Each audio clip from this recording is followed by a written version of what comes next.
상속재산 분할 협의가 사회행위 취소의 대상이 되는지에 관해 판례는 이를 긍정하고 있습니다. 즉 원래 빚이 많은 상속인이 있었는데 상속으로 재산이 늘어나게 되자 자신의 채무를 갚기 싫어서 적은 금액의 상속재산만을 받고 나머지 상속인들에게 양보를 했다면 상속재산 분할 협의에 대해 양보를 많이 한 상속인의 채권자가 상속재산 분할 협의를 취소할 수 있다는 것입니다. 조금 복잡하지만 알아두시면 좋겠고요. 상속의 포기는 사행위 취소의 대상이 되지 않는 것과 비교해서 생각해 보시면 되겠습니다. 근데 단순 논리로 보면 더 크게 포기하는 상속의 포기는 사행위 취소의 대상이 안 되고 불리하게 상속재산 분할 협의를 하는 것이 사행위 취소의 대상이 된다는 것은 조금 이상하게 보일 수도 있습니다. 그러나 다르게 생각하면 상속 포기는 하느냐 마느냐의 결정이지만 분할 협의에 있어서는 일부러 불리하게 할 수도 있다는 점에 착안한 결론일 수도 있겠습니다.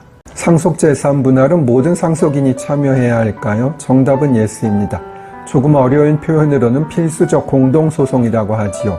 전에는 필요적 공동소송이라고 했는데 지금은 표현이 바뀌었습니다. 필수적 공동소송인의 추가가 가능할까요? 정답은 예스입니다.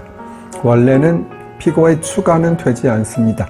그러나 상속재산 분할같이 상속인이 전부 당사자로 들어가야 하는 사건에서 일부가 누락된 경우에는 이를 추가하는 것은 가능한 것이지요.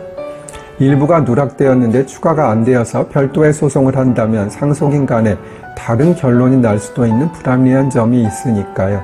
상속재산 분할 심판은 민사법원이 아닌 가정법원에서 심리하고 반면에 유류분 사건은 민사사건이고 특정 상속인만을 대상으로 할 수도 있는 것, 즉 필수적 공동소송이 아닌 점은 알아두세요.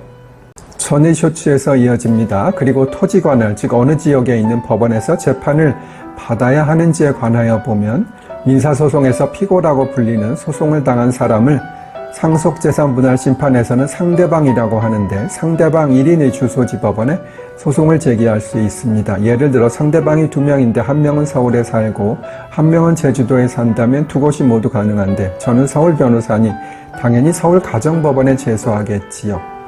반면에 유류분은 원고의 주소지에도 관할이 있고 피고의 주소지에도 관할이 있습니다. 그리고 상속재산 분할은 상속, 즉 피상속인이 사망 시기부터 언제까지 해야 한다는 시간적인 제약이 없습니다. 반면에 유류분은 1년이라는 시간적 제약이 있습니다. 이것은 사망 사실을 안 것뿐만 아니라 자신의 상속분에 부족이 생겼다는 사실까지도 안 날이 기준이 되겠지요. 상속이 관련된 문제는 상속재산 분할, 유류분, 상속회복, 기여분 등이 있습니다. 이 중 가서사건은 상속재산 분할 기여분이고 민사사건은 유류분 상속회복이 되겠고요. 과거보다 요즘은 상속 분쟁이 훨씬 많아졌습니다. 오래전에는 부모님이 딸들에게 적게 주면 그냥 그대로 받고 포기하는 경우가 많았는데 지금은 수천만 원만 손해를 봐도 법원에 제소하는 경우가 많습니다. 제가 어릴 때에는 출가한 여자의 상속분은 남자의 4분의 1에 불과했고 또 호주 상속인은 2분의 1을 가산해 받았기 때문에 결혼한 장녀는 장남 몫의 6분의 1만은 가져갔지요. 지금은 상상도 할 수 없는 결론입니다. 하여간 상속재산 분쟁을 하면서 부모님에 대한 미안한 마음을 가지시는 분들이 있는데요.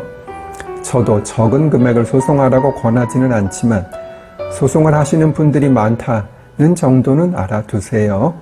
상속 분쟁이 흔히 발생하는 경우를 설명드립니다. 아직도 할아버지, 즉 남자 명의로 재산이 있는 경우가 조금은 더 많습니다. 그런데 할아버지가 돌아가시고 본처인 할머니가 있는 경우 재산이 아주 많지 않다면 자녀들이 어머니의 입장을 생각해서 조금 손해보더라도 합의하는 경우가 많이 있습니다. 그러나 만약 할머니가 먼저 돌아가셔서 재혼을 했다면 상황은 달라집니다. 통상은 그런 경우 새어머니와는 별로 연락도 안 하는 경우도 많고 아버지 사망 후 새어머니와 소송을 하는 것을 불편하게 생각할 이유가 전혀 없는 것이지요. 게다가 만약 할아버지가 돌아가시기 직전에 부동산을 후처에게 증여했다거나 많은 현금이 출금된 흔적이 있다면 더욱 소송을 할 가능성이 많아지게 되겠지요. 정말 작은 금액에도 감정 때문에 소송을 하는 경우가 있습니다.